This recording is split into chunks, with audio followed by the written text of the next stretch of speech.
इस वीडियो के अंदर मैं एक्सप्लेन करने वाला हूँ बैटल थ्रू द हेवन के एपिसोड 45 को, जो कि एक नोवेल बेस्ड होगा, इसलिए स्टोरी और सीन्स आपस में मैच नहीं करेंगी। और इसके अंदर जो मैं स्टोरी बताने वाला हूँ वो एकदम सेम होगी ऑफिशियल एपिसोड से। और जैसे कि आपने लास्ट एपिसोड में देखा था कि जियान और हैंगफेंग की फाइट स्टार्ट हो जाती, जहाँ पे जियान हैंगफेंग को हराने के लिए अपना एंग्री बुद्धा लोटस को चार्ज कर लेता है। और जब हैंगफेंग उसकी भयानक पावर को देखता है तो वो भी अपना सबसे पावरफुल अटैक सी हार्ड मैजिकल बीस्ट को चार्ज करने लगता है, जिस वजह से वहाँ पे एक काफी बड़ा लॉइन मैजिकल बीस्ट फॉर्म हो जाता है। और जब जियान भी हैंगफेंग का अटैक देखता है तो जियान भी थोड़ा सा शॉक हो जाता है, क्योंकि पहले जो हैंगफेंग ने काउंटर अटैक किया था एंग्री बुद्धा लोटस के खिलाफ वो इतना ज्यादा पावरफुल था, ये काफी ज्यादा पावरफुल उस अटैक के कंपैरिजन में। पर जियान को ये भी पता था कि इस बार का जो एंग्री बुद्धा लोटस वो पिछली बार के कंपैरिजन में काफी ज्यादा पावरफुल है। और फिर जियान अपने एंग्री बुद्धा लोटस से हैंगफेंग के ऊपर हमला कर देता है, तो हैंगफेंग भी काउंटर अटैक कर देता है एंग्री बुद्धा लोटस के ऊपर। और जब दोनों अटैक आपस में टकराते तो वहां पे काफी बड़ा ब्लास्ट होता है और चारों तरफ एनर्जी बाहर निकलने लगती है, जिस वजह से वहां पर एक टोर्नेडो क्रिएट हो जाता है। और जियान और हैंगफेंग दोनों उस टोर्नेडो के अंदर आ जाते हैं, जिस वजह से सभी को लग रहा होता है कि दोनों मारे जाएंगे, क्योंकि वो काफी ज्यादा खतरनाक था। तभी कुछ देर बाद उसमें से एक व्यक्ति बाहर निकलता है जो कि हैंगफेंग होता है, और वो जाके सीधा जमीन के ऊपर गिरता है और उसके अलग अलग जगह से कपड़े फट चुके होते हैं और उसके मुंह से काफी ज्यादा खून निकल रहा होता है। और ये सब देख के लग रहा होता है कि हैंगफेंग का हाल बेहाल हो चुका है और वो मौत की कगार पे खड़ा हुआ है। पर जब गीली और फर्स्ट एंड देखते हैं कि हैंगफेंग अभी तो जिंदा है, इस वजह से वो काफी ज्यादा उदास हो जाते हैं। और वहीं पे ब्लैक कॉर्निजर के लोग देखते हैं कि हैंगफेंग अभी मरा नहीं है, इस वजह से वो लोग खुश हो जाते हैं। पर तभी उनकी खुशियों पे पानी फिर जाता है, क्योंकि जियान निकल आता है उस टोर्नेडो से बाहर, वो भी एकदम सही सलामत। और साथ ही जो जियान के विंग्स होते हैं वो भी चेंज हो चुके होते हैं। और फिर जियान अपनी लाइट मूवमेंट की स्पीड से सीधा हैंगफेंग के पास पहुंच जाता है। और फिर जियान अपने पंच बनाता है और फिर हैंगफेंग में लग गया तेरी छाती में पंच ही पंच जड़ने लगता है। और जियान की पंचों की वजह से जो हैंगफेंग होता है उसकी हालत बद से बदतर होती जा रही होती है, और ऐसा लग रहा होता है कि हैंगफेंग कुछ ही टाइम के बाद यहाँ से चलता बनेगा, मतलब निपट लेगा। और तभी जियान भी पंच मारना बंद करता है और अपनी हैवी रूलर शॉट को बाहर निकालता है और अपनी दुई की उसके अंदर डाल देता है और एक पावरफुल अटैक बना के हैंगफेंग को मारने वाले ही होता है। तभी पूरा आसमान एकदम से काला हो जाता है, चारों तरफ काले बादल छा जाते हैं और उन्हीं बादलों में से एक चैन बाहर निकलती है जिसके ऊपर रेड दुई की बह रही होती है और जाके जियान की हैवी रूलर शॉट से टकराती है, जिस वजह से जियान की हैवी रूलर शॉट काफी दूर जाके गिरती है। और ये सब देख के जियान समझ जाता है कि यहाँ पे अब ओलफ सोल वाले आ चुके हैं। तभी बादलों में से एक आवाज आती है और बोलता है, लड़के तेरी पावर को देख के लगता है कि पक्का तेरे पास ही मास्टर योलाओ की सोल है। और इतना बोलते कि बादलों में से एक चैन बाहर निकलती जो कि पहले से भी ज्यादा पावरफुल होती है और पहले से भी काफी ज्यादा बड़ी होती है और वो जियान की तरफ सीधी बढ़ रही होती है। और यहाँ पे जियान की पूरी दुई की खत्म हो चुकी होती है, जिस वजह से जियान के पास इतनी पावर नहीं होती है कि उस चैन को रोक पाए। और इसी वजह से जियान को उस चैन के अंदर अपनी मौत दिखाई दे रही होती है, क्योंकि जियान को कोई भी नहीं बचा सकता, क्योंकि फर्स्ट एड भी जियान से काफी ज्यादा दूर है। वो चाहकर भी जियान के पास नहीं आ सकते उसे बचाने के लिए, इसलिए जियान भी अपनी आंखें बंद कर लेता है और अपनी मौत का इंतजार करने लगता है। और वहीं पे वो चैन भी जियान के काफी ज्यादा पास आ जाती है। तभी वहाँ पे एक फ्लैश चमकता है और वहाँ पे आ जाती है बैटल थ्रू द हेवन की सान और हम सभी के दिलों की रानी, जिसका नाम है क्वीन मेडुसा।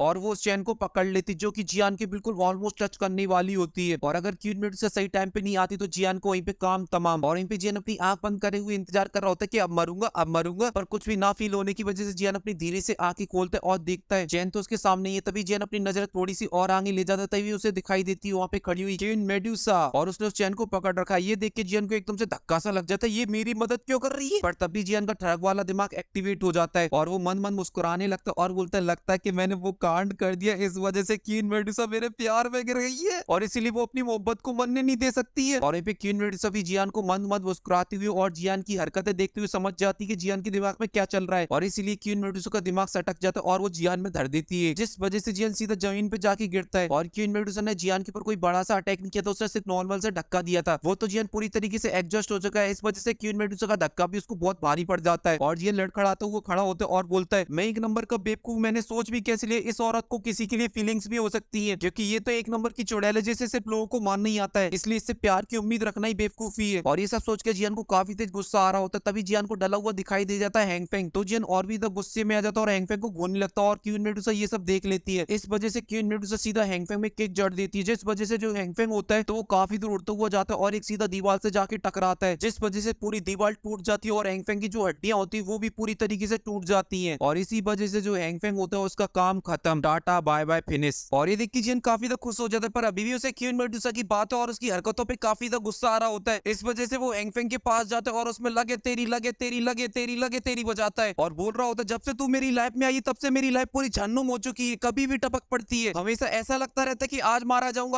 जाऊंगा, ना कुछ सोचती ना समझती, बस मारने के पीछे पड़ी रहती है मेरे। और ये सब सुन के और समझ के क्वीन मेडुसा समझ जाती है जियान ये सब उससे बोल रहा है, इस वजह से उसे आ जाता है काफी गुस्सा और वो गुस्से से जियान को देखने लगती है। और जब जियान देखता है क्वीन मेडुसा काफी ज्यादा गुस्से में आ चुकी है, इस वजह से वो एक स्माइल देता है, चुपचाप से वहीं पे खड़ा हो जाता है। और वहीं पे क्वीन मेडुसा की पावर को देखकर ब्लैक लायंस के लोगों की तो डर के मारे पैंट गीली हो रखी थी, क्योंकि क्वीन मेडुसा ने एक नॉर्मल किक में हैंगफेंग का काम खत्म कर दिया। और वहीं पे फर्स्ट एल्डर और इनर एकेडमी के लोगों को लग रहा होता है क्वीन मेडुसा और हैंगफेंग के बीच में कुछ पुरानी दुश्मनी है, इस वजह से क्वीन मेडुसा ने हैंगफेंग को मार डाला। और उन सभी को ये नहीं पता था क्वीन मेडुसा ने ये सब तो जियान के लिए किया, क्योंकि जियान के लिए क्वीन मेडुसा का दिल ऐसे बोल रहा होता है, ऐसा लग रहा है दिल गार्डन गार्डन हो रहा है। बहुत मजा आ रहा है यहाँ पे, क्या लबे सीरीज। पर तभी काले बादलों में से एक अटैक आता है जो कि क्वीन मेडुसा की तरफ होता है। तो क्वीन मेडुसा भी अपने 7 कलर की लाइट से काउंटर अटैक कर देती है, जिस वजह से दोनों जब अटैक आपस में टकराते तो वहाँ पे काफी बड़ा ब्लास्ट होता है और उसकी एनर्जी की वजह से जो आसपास में पहाड़ होते हैं वो टूट जाते हैं। और वहीं पे जब क्वीन मेडुसा ने अटैक किया तो उसके हाथ में जो चैन होती है उससे उसकी पकड़ कमजोर पड़ जाती है और इसी का फायदा उठाता है वो लोग उनका बंदा और उस चैन को वापस अपने पास खींच लेता है। और काले बादलों के अंदर से बोलते, प्रिटी लेडी आप कौन हो? और शायद आप ये नहीं जानती कि हम लोग वोल ऑफ सोल के बंदे हैं और आपको हमारे काम के बीच में टांग नहीं अड़ानी चाहिए, और अगर तुम हमारे काम के बीच में आती तो तुम अपनी जिंदगी से हाथ भी धो सकती हो, क्योंकि यहाँ पर मैं मास्टर यावला और उनकी चेले की सोल को लेने के लिए आया हूँ, इसलिए तुम बीच में मत आओ। और वहीं पे क्वीन मेडुसा भी काफी ज्यादा सोच विचार में पड़ी हुई होती है, क्योंकि उसने भी जो डार्क एनर्जी को डिस्ट्रॉय किया वो बहुत ही ज्यादा अजीब थी, क्योंकि उससे पहले क्वीन मेडुसा ने इस तरीके की एनर्जी कभी भी नहीं देखी थी। फिर भी क्वीन मेडुसा बोलती, मुझे फर्क नहीं पड़ता तुम वोल ऑफ सोल से हो या फिर जहन्नुम से हो, क्योंकि जियान को सिर्फ मैं ही मार सकती हूँ, और अगर उसे मेरे अलावा किसी ने हाथ भी लगाया तो मैं उसका नामो निशान मिटा दूंगी इस पूरे कॉन्टिनेंट से। पर हाँ, जब मैं जियान को मारूंगी तब तुम उसकी बॉडी लेने के लिए आ सकते हो, मैं उसकी बॉडी तुम्हें दे दूंगी, फिर तुम्हें जो कुछ करना है उसके साथ तुम कर सकते हो। और ये सब सुन के वोल ऑफ सोल का बंदा समझ जाता है इस औरत से पंगा लेना अपने पैर पे कुल्हाड़ी मारने जैसा है, क्योंकि उसे पता था क्वीन मेडुसा काफी ज्यादा पावरफुल है उससे, इसलिए उसे हराना उसके लिए बिल्कुल नामुमकिन है। इसलिए बोलते ठीक है प्रिटी लेडी, अभी के लिए मास्टर यावलो की सोल नहीं तो उनके पहले चेले की सोल से काम चला लेते हैं, पर हम बहुत ही जल्दी मास्टर यावलो की सोल को भी लेने के लिए वापस आएंगे। और फिर ब्लैक बादलों में से एक व्यक्ति बाहर निकलता जो कि पूरी तरीके से डार्क होता है, और वो हैंगफेंग के पास जाता और उसे पकड़कर उसकी बॉडी में से उसकी सोल को बाहर निकालने लगता है। ये देखकर वहाँ पे जितने भी लोग होते हैं वो काफी ज्यादा शॉक हो जाते हैं, क्योंकि उनने आज से पहले किसी की बॉडी से सोल बाहर निकलती हुई नहीं देखी थी। और वहीं पे हैंगफेंग की सोल बाहर निकल आती जो कि एकदम ट्रांसपेरेंट होती है, जो अभी भी जियान को घोर घोर के देख रही होती है, क्योंकि उसी की वजह से वो वोल ऑफ सोल का गुलाम बन जाएगा। और वहीं पे वोल ऑफ सोल का बंदा हैंगफेंग की सोल को लेकर वहां से जाने लगता है, पर वो जाते जाते बोलता है, जियान हम बहुत ही जल्दी वापस आएंगे मास्टर यावला और तुम्हारी सोल को लेने के लिए, क्योंकि तुम्हारी सोल में भी अब वोल ऑफ सोल वालों का इंटरेस्ट है, इसलिए तुम तब तक अपना ख्याल रखना। और ये जियान के लिए वोल ऑफ सोल की वार्निंग थी, पर जियान इन सभी बातों पे बिल्कुल भी ध्यान नहीं देता, क्योंकि अगर वो एक बार पावरफुल बन गया तो इन वोल ऑफ सोल वालों की माँ की आंख कर देगा वो, इसलिए वो इतना ध्यान नहीं देता। और वो हैंगफेंग के पास जाता है और उसकी बॉडी को चेक करने लगता है। जब वो चेक करता है तो उसे पता चलता है कि उसकी सी आर्ट फ्लेम उसके पास नहीं, क्योंकि वोल ऑफ सोल वालों ने उसकी सोल को ले लिया, जिस वजह सी आर्ट फ्लेम भी उसके साथ चली गई है। और इसीलिए जियान का जो सपना होता है सी आर्ट फ्लेम लेने का, वो सपना का सपना ही रह जाता है। पर तभी जियान की नजर हैंगफेंग की हाथ पे पड़ती है, जहाँ पर उसने एक फिंगर में हाई ग्रेड की स्पेस स्टोरिंग को पहन रखा है। तो जियान फटाक से उसके हाथ से स्पेस स्टोरिंग को बाहर निकाल लेता है, क्योंकि जो स्पेस स्टोरिंग होती है वो 3 भागों में डिवाइड है, लो, मीडियम और हाई। और जो हाई ग्रेड की स्पेस स्टोरिंग होती है वो बहुत ही ज्यादा रेयर होती है, क्योंकि इसके अंदर जो स्पेस होती है वो बहुत ही ज्यादा होती है नॉर्मल स्पेस स्टोरिंग के कंपैरिजन में। और वहीं पे जियान ने भी मास्टर से मिलने से पहले कोई भी हाई ग्रेड की स्पेस स्टोरिंग नहीं देखी थी। और वहीं पे जियान की मीडियम ग्रेड की स्पेस स्टोरिंग टूट जाने की वजह से जियान को लो ग्रेड की स्पेस स्टोरिंग से काम चलाना पड़ रहा था। पर आज जियान के सामने एक हाई ग्रेड की स्पेस स्टोरिंग है, और वो भी कोई मामूली नहीं, वो है हैंगफेंग की, जिस वजह से उसके अंदर काफी ज्यादा रेयर ऑफ रेयर चीजें होंगी। और इस हाई ग्रेड की स्पेस स्टोरिंग की खास बात होती है कि ये बिल्कुल आईफोन की तरह होती है, क्योंकि ये काफी ज्यादा मजबूत होती है, और साथ ही इसके अंदर मिलती है एक हाई सिक्योरिटी। और ऐसी होता है जब जियान देखता है कि उस स्पेस स्टोरिंग के ऊपर एक लॉक लगा हुआ है, तो जियान अपनी स्पिरिचुअल पावर से उसको तोड़ने की कोशिश करता है, पर वो नाकाम हो जाता है, क्योंकि हैंगफेंग ने अपनी स्पिरिचुअल पावर से उसके ऊपर लॉक कर रखा था। और जब जियान उसे तोड़ने की कोशिश कर रहा होगा तो हैंगफेंग की स्पिरिचुअल पावर हैंगफेंग को बता रही होगी, भैया कोई तुम्हारी शील्ड को तोड़ने की कोशिश कर रहा है, देख लो तुम जिंदा हो तो। और साथ ही वो अपनी लोकेशन भी बता देती है। पर आप लोग तो जानते हो कि हैंगफेंग तो निपट चुका है, इस वजह से ये सारे फंक्शन टोटली बेकार हो चुकी है। और वहीं जियान अपनी स्पिरिचुअल पावर को और भी फोर्सफुली उस पे मारता है, जिस वजह से हैंगफेंग का जो लॉक होता है वो टूट जाता है, और हैंगफेंग की स्पिरिचुअल पावर बाहर निकल आती और जियान की स्पिरिचुअल पावर उसके अंदर चली जाती, और जियान का लॉक क्रिएट हो जाता है उसके ऊपर। और फिर जियान उस रिंग को अपने हाथ में पहन लेता है, और वो स्पेस स्टोरिंग जियान के हाथ में काफी ज्यादा सुंदर लग रही होती है, क्योंकि उस रिंग का कलर होता है डार्क ब्लू। और वहीं पे जियान अपनी आंखें बंद करके अपनी स्पिरिचुअल पावर स्पेस स्टोरिंग के अंदर डाल देता है, और उसके अंदर चेक करने लगता है, जहां पर उसे बहुत सारी मेडिकल पिले और बहुत सारे मेडिकल इंग्रेडिएंट दिखाई देते हैं, और साथ ही काफी सारी डाउ टेक्निक्स, काफी सारे मेडिकल स्क्रोल, जिसे देख के जियान काफी ज्यादा खुश हो जाता है और बोलता है कि चलो कोई ना, सी आर्ट फिल्म को नहीं ले पाया पर ये भी काफी रेयर चीज है जो सी आर्ट फिल्म की कमी को पूरा कर सकती है। और वहीं पे क्वीन मेडुसा देख रहे होते कि जियान कैसे अपनी स्पेस स्टोरिंग को गले से लगाए हुए हंसने में लगा हुआ है, इस वजह से उसे गुस्सा आ जाता है और बोलती है, ये लड़का एक नंबर का उड़कचुल्लू है, आज मैंने इसकी कितनी सारी मदद करी और इसकी मैंने जान बचाई, इस वजह से इसे किस चीज को हक करना चाहिए था और वो किस चीज को हक करने में लगा है, इसलिए जियान को आज मैं मार ही डालूंगी। भले क्वीन मेडुसा जियान को बार बार मारने की बोलती हो, पर उसकी जो दिल की घंटी है वो बज चुकी होती है और वहीं पे जियान को महसूस हो जाता है कि उसकी जो बीवी है वो भड़क चुकी है। इसलिए जियान क्वीन मेडुसा की तरफ देखता है जहाँ पे वो गुस्से में जियान को घूरने में लगी हुई होती है और ये देख के जियान काफी ज्यादा डर जाता है और वो अपनी कदम पीछे खिसकाने लगता है और ठरकी वाली स्माइल देते हुए बोलता है, क्वीन मेडुसा जी, आज जो आपने मेरी मदद की उसको देख के मेरी तो आंखें भर आई, इसलिए अगर फ्यूचर में आपको कभी भी मेरी जरूरत पड़े तो मैं आपके लिए एकदम खड़ा रहूंगा। पर क्वीन मेडुसा जियान की एक भी बात नहीं सुनती और अपनी 7 कलर की लाइट को एक्टिवेट कर देती है। ये देख के जियान की पैंट गीली होने लगती है। वहीं पे क्वीन मेडुसा आगे बढ़ने लगती है जियान की तरफ और जियान की पैंट और भी ज्यादा गीली होने लगती है और उसे लगने लगता है कि आज उसका काम खत्म। पर तभी उन दोनों के बीच में फर्स्ट एल्डर आ जाती है और बड़े प्यार से बोलते, मिस आप मुझे बता सकती हो कि आप कौन हो? क्या पता कि आप मेरे कोई रिश्तेदार निकल आओ। तभी जियान धीरे सी आवाज में फर्स्ट एल्डर से बोलते हैं, फर्स्ट एल्डर ध्यान से, वो साइको है एक नंबर की, पता नहीं कब उसका दिमाग सटक जाए और आपके ऊपर ही टूट पड़े, क्योंकि इस औरत का दिमाग एक सेकंड के अंदर 100 बार चेंज हो जाता है। तभी फर्स्ट एल्डर बोलते हैं, चुप साले, तुम इस लेडी के बारे में ऐसा नहीं बोलना चाहिए, ये लेडी ने तुम्हारी आज जान बचाई है, अगर ये नहीं आती बीच में तो तुम्हारा तो काम तमाम हो चुका था, क्योंकि मैं तुम्हें बचाने के लिए नहीं आ पाता। पर तभी क्वीन मेडुसा फर्स्ट एल्डर को इग्नोर करते हुए जियान से बोलती है, मैंने यहाँ पे तुम्हारी कोई भी मदद नहीं की है, मैंने तो तुम्हें इसलिए बचाया क्योंकि मैं अपने हाथों से तुम्हें मारना चाहती हूँ, क्योंकि जो तुमने पहले मेरे साथ किया है ना उसका बदला तो तुम्हें मैं अपने हाथों से मार के लूंगी। और हाँ, मैंने आज जो तुम्हारी जान बचाई है वो लास्ट टाइम है, इसके बाद मैं तुम्हारी कभी भी जान नहीं बचाऊंगी। और वहां से गायब हो जाती है और क्वीन मेडुसा के जाने के बाद जियान को थोड़ी सी शांति मिलती है और बोलता है, मुझे जल्द से जल्द इस मैटर को सॉल्व करना चाहिए बैठकर, और मैं क्वीन मेडुसा को समझाऊंगा जो हमारे बीच में मिसअंडरस्टैंडिंग हुई है। तभी फर्स्ट एल्डर शौक भरी नजरों से जियान से बोलते हैं, जियान मुझे विश्वास नहीं हो रहा तुमने इतनी पावरफुल औरत के साथ वो कैसे कर डाला। तो जियान बोलते हैं, फर्स्ट एल्डर ये सब मैं आपको अपनी नेक्स्ट वीडियो में बताऊंगा जो कि क्यूट लव फेनलैंड के ऊपर आएगी, पर उससे पहले आप लोग ये जानना चाहते हो कि आगे के एपिसोड में क्या होने वाला है, इसलिए मैं आप लोगों को शॉर्ट में बता देता हूँ कि मेरे साथ आगे क्या होने वाला है। एपिसोड 46 के अंदर मैं अपनी क्वीन मेडुसा का नाम रखूंगा, क्योंकि उसका कोई भी रियल नाम नहीं है, उसका ये टाइटल नेम है क्वीन मेडुसा, इसलिए मैं उसका नाम रखूंगा काइलिन और वो फ्यूचर में इसी नाम से जानी जाएगी। और साथ ही वो आगे के एपिसोड में मेरी हर आदेश का पालन करेगी। मैं बोलूंगा क्वीन मेडुसा उसको मार दो जाकर, तो वो कुछ भी नहीं सोचेगी और वो उसको जाके मार डालेगी। और सबसे बेस्ट मोमेंट होगा जो 3-4 एपिसोड के बाद आएगा, जहाँ पर मैं और मास्टर बैठे हुए हवा में बातें कर रहे होते, जहाँ पे मास्टर बोल रहे होते कि जब हम दोनों डाउजोंग बन जाएंगे तो हम किसी भी वॉरियर को जाके हरा देंगे, तो फाइट करने में कितना ज्यादा मजा आएगा। तो मैं भी बोल देता हूँ जब मास्टर अपन दोनों डाउजोंग बन जाएंगे तो अपन दोनों किसी भी कॉन्टिनेंट के ऊपर हमला करके उसको भी हरा डालेंगे। तो फिर मास्टर बोलते जब अपन दोनों डाउशेंग बन जाएंगे तो अपन यूनर के क्लैन चलेंगे। और यूनर का नाम सुनकर मैं एक्साइटेड हो जाता हूँ और बोलता हूँ, हाँ मास्टर, आप लोग पूरे क्लैन को तबाह कर डालेंगे और यूनर को ले आएंगे। तो ये सुनते कर मास्टर मेरी टपली में देते और बोलते, भाई साले औकात में रहे, डाउशेंग के बाद भी हम लोगों को वहाँ पे हाथ जोड़ के जाना पड़ेगा। और मास्टर ने ऐसा क्यों बोला वो तो मुझे नहीं पता, पर इस ठरकी को जरूर पता है जिसका ये चैनल है, तो आप लोग उससे पूछ सकते हो। और अभी के लिए आप इस वीडियो को लाइक कर दो, चैनल को सब्सक्राइब कर लो और कमेंट भी कर दो एक प्यारा सा। और मैं मिलता हूँ आपसे क्यूट लव फेरीलैंड पर, तब तक के लिए बाय और अपने चाहने वालों का ख्याल रखो।